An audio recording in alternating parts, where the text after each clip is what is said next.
Here we are at Blackmoor Farm. I'm Keith Cowis and the director of the independent charity Songbird Survival. And Blackmoor Farm is run by Robert Middleditch, who's the chairman of Songbird Survival. And we're today standing in some of the wild bird cover he's put out, because Robert is one of those enlightened farmers, one of the 73% of British farmers who are in agri-environment schemes.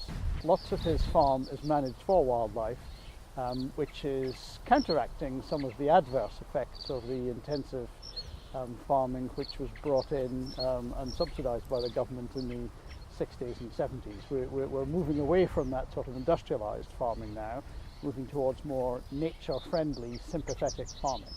And Robert does that superbly well here. This is a recently established pollinator nectar mix. It's now in its second year. We've got quite a mixture in here of clover, lucerne, we've got some snapweed, we've got one or two long flowering clovers, full of bumblebees, full of butterflies when the sun is out. This is a great margin.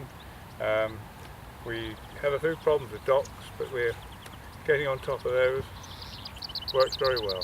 We're standing beside a cherry hedge which I planted in 1995, and when we first planted and the cherries started coming, we would have at least 50 blackbirds, long thrushes, missel thrushes feeding on these cherries this time of year when they start to get ripe. In the last 2 years there have been hardly a blackbird. There have been no missel thrushes, no song thrushes, maybe 2 blackbirds, but often the cherries turn black and drop off rotten. There's just not enough birds to eat them.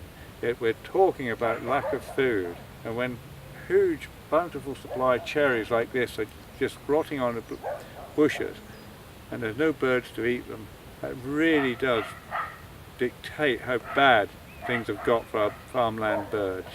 And to say that we are not supplying the habitat, not supplying the food as farmers, you only have to look at this hedge, you have to look at the margins, one side of the lane, margins on the field side. They have ample food, ample habitat, but the birds are still going down and down and down, and we don't seem to be able to stop it. A fact which is easily recognised now by the BTO. They're now investigating why agri-environmental schemes, which I'm very heavily involved in, are not delivering on saving our farmland bird numbers. Contrary to some of the unhelpful stereotypes which people will say that it's all the fault of farming that we're losing our wildlife. Well, that's not the case with farmers like Robert and his colleagues.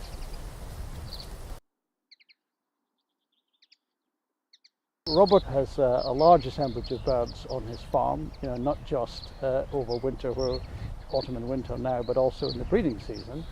But he has noticed a decrease in these birds. A lot of this is to do, we think, with the fact that we are no longer managing the countryside as we used to do.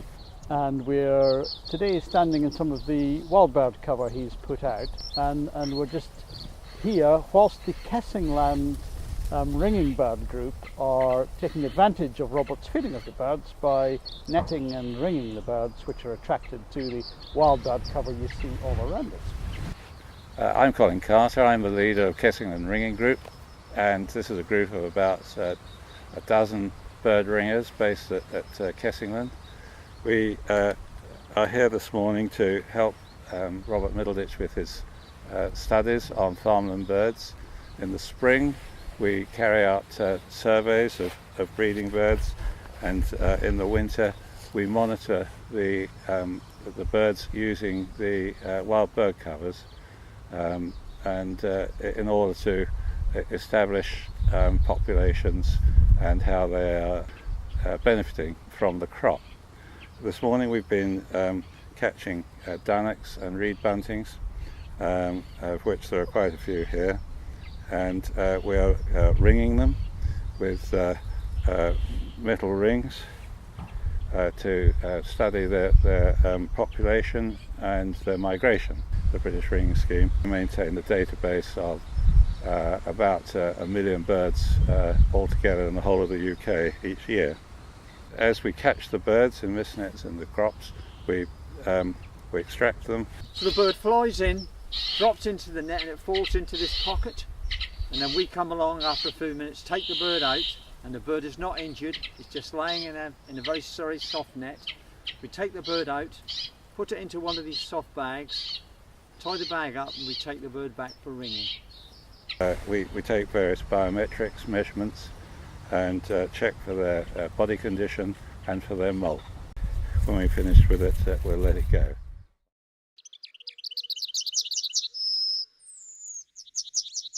Robert's done a great job on his farm. You've seen the fantastic margins he have, which will provide food resources and seeds for our songbirds across the so-called hungry gap period, across winter from November to March. We see the hedgerows here will be laden with berries for birds in the autumn.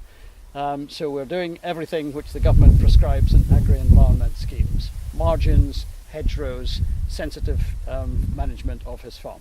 Nevertheless, Robert birds are still declining. He's 14 years into this experiment of his. The one thing he doesn't do is carry out predator control on his farm. And of course, we know from the late great Dr. Dick Potts that in order to achieve these results, he used a super analogy of a three-legged stool. If you get the habitat right, we've got that. You get the food resources right, we've got that in spades. Wouldn't it be nice if DEFRA and Natural England were to incentivise farmers to carry out properly targeted predator control, to put in that vital third leg of the stool, and then everyone, all farmers, could perhaps achieve those results.